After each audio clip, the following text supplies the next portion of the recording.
8. Elizabeth Holmes. The future looked bright for a young woman from Washington, D.C. named Elizabeth Holmes in 2015, when Forbes named her the youngest self-made billionaire in the US. She made her fortune after founding a now-defunct biotech company called Theranos in 2003, and its value had grown to an estimated $9 billion when she received the Forbes recognition. Instead of leading to more growth, the wealthy entrepreneur's newfound fame may have played a role in her downfall. Shortly after the Forbes report came out, journalists and federal investigators began to question the company's claims about the capabilities of its blood testing technology. They were particularly wary of a device that Holmes claimed could make medical diagnoses with a finger prick of blood. As the evidence began to stack up, law enforcement began to suspect that Holmes had intentionally misled both the government and her investors. In 2018, she was charged with deceiving investors through false or exaggerated claims, described by the Securities and Exchange Commission as massive fraud. Holmes ended up paying a $500,000 fine before she relinquished her voting power in Theranos. As a result, she was banned from serving as an officer or director of a public company for 10 years. However, she soon found herself back in a courtroom beside former Theranos Chief Operating Officer COO Ramesh Sunny Balwani later that year, when the pair were indicted on 9 counts of wire fraud and 2 counts of suspected wire fraud. In 2022, Holmes was found guilty of defrauding investors, but she wasn't found guilty of defrauding patients. U.S. District Judge Edward DeVere said that while he didn't think she was motivated by greed, he wondered if the intoxication of fame caused her to lose her moral compass. Prosecutors accused her of failing to take responsibility for her wrongdoings and described her to be blinded by ambition. In a memo from the government arguing for a sufficiently punitive sentence, the judge was warned that Holmes's charisma would continue to hurt people in the future. The memo also expressed fears that she would commit fraud again in the future. One thing that all parties can most likely agree on is that she got carried away with her ideas, and it hurt both herself and others. In the end, Holmes was sentenced to 11 years in prison and is scheduled to begin serving her time in April 2023. 7. Crooked corrections officers. The New York City Department of Corrections was plunged into a severe staffing crisis in 2021, with an average of 1,100 employees calling out of work daily while others were put on limited duty. The guards, who worked without any restrictions, were pushed to the brink of exhaustion as they endured double and sometimes even triple their normal workload. The crisis only worsened in 2022, and it's still going on today with no end in sight. According to federal authorities, this didn't stop 3 healthy guards from taking sick leave for over a year while they received full salary during their absence. In November of 2022, 49-year-old Stephen Kanj, 36-year-old Monica Coxum, and 42-year-old Eduardo Trinidad were accused of faking a variety of injuries and illnesses, as well as forging doctor's notes. During his time on sick leave, Kanj allegedly collected $160,000 and submitted over 100 forged medical documents to his employers. Trinidad received $140,000, and his fiancée Coaxum collected an $80,000 salary. The providers listed on the suspect's medical notes reportedly told investigators that they didn't authorize the written excuses. Detectives also found evidence that the suspects were leading active lives without any apparent difficulty, and that they further violated the Department of Corrections' extended sick leave policy by leaving their homes outside certain hours. In the midst of a severe staffing emergency, these employees failed to show up to work at a time when the jail's death toll was at its highest rate in nearly a decade. Corrections officers are desperately needed in the United States, and attorney Brian Peace said that the suspects abandoned their oaths to protect inmates and also put their colleagues in danger. Kanj, Coaxum, and Trinidad were charged with federal program fraud. If convicted, they could each face up to 10 years in prison for their crimes. 6. Robin Folsom.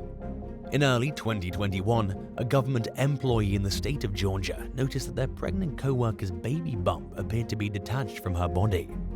It was allegedly 43-year-old Robin Folsom's second pregnancy since 2020. A few months later, Folsom told her employer that she'd given birth. Her superiors soon received an email from someone named Bran Otmembebwe, who claimed to be the baby's father. The email also stated that Folsom's doctor had put her on several weeks of mandatory bed rest. As a result, she was approved for 7 weeks of paid leave. Folsom sent photos of her newborn to co-workers. However, they noticed that the pictures seemed to feature multiple babies, each with distinctly different features and skin tones. Just 3 months after allegedly giving birth to her second child, Folsom claimed she was pregnant once again. At some point, the state's Office of the Inspector General began investigating the alleged pregnancies. They contacted the State Office of Vital Records, who found no birth certificates listing Folsom as the mother of any child born in 2021. Her medical and insurance records also contain no trace of her ever being pregnant or giving birth. She resigned from her position shortly after being interviewed by investigators. In early 2022, Folsom was indicted on 3 felony counts of making false statements and 1 felony count of identity fraud. During her trial, she pleaded guilty to all 4 charges and was sentenced to 5 years of probation, and was also ordered to pay over $12,000 in restitution. 5. Heather Wallace. Heather Wallace, a 37-year-old mother of 3 and child sleep therapist, was driving her kids home from karate practice one day in 2021 when her 8-year-old son began throwing a tantrum.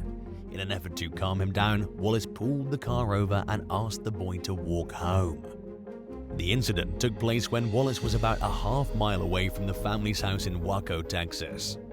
It's an area Heather's son knew very well and had traveled through plenty of times on his own. However, a neighbor saw the boy alone and called the police, who then drove him home and questioned Wallace. She would later tell the press how the officer mentioned the dangers of child trafficking in downtown Waco, which was much different than the quiet neighborhood the family lived in. The cop also allegedly questioned the disorganized state of Wallace's home. He then took her into custody on suspicion of felony child endangerment. Child Services got involved and implemented a safety plan that banned Heather and her husband from being alone with their kids for 2 weeks. She wanted to find her case, but didn't know much about how the criminal justice system works and was intimidated by the prospect of receiving a heavy prison sentence. To avoid that fate, she pleaded guilty to the charge and was sentenced to community service. The conviction barred Heather from working with children, giving her no choice but to quit her job. Between the loss of her income, her legal costs, and the expenses of going to therapy in order to deal with the stress that had taken over their lives, Heather and her husband could no longer afford their house and were forced to sell it. Even though the case has since been resolved, it's caused lasting damage to the family's lives. While Heather's idea to make her son walk home may have backfired on her, the story has garnered widespread support from people who don't think she deserved a career-ruining conviction. A crowdfunding campaign is helping to offset the family's costs while they work to get their lives back on track. 4. Richard Mason. A 38-year-old man was at his girlfriend's home in Walsall, Wisconsin in early 2022 when he heard her call his name from a bathroom. He entered the room to find his partner's ex-boyfriend, 29-year-old Richard Mason, standing there with a young child. The man would later tell police that Mason pulled a gun on him and said, "You ruined my life." He then fired a shot into the man's abdomen, causing him to fall to the ground. A criminal complaint describes how Mason allegedly stood over the victim while continuing to hold him at gunpoint. Luckily, the man managed to stand up and walk to his home nearby where he was able to call for help. His girlfriend told police that she and Mason dated on and off for 7 years and had 2 children together. She didn't feel well and was resting in bed when someone knocked on the patio door.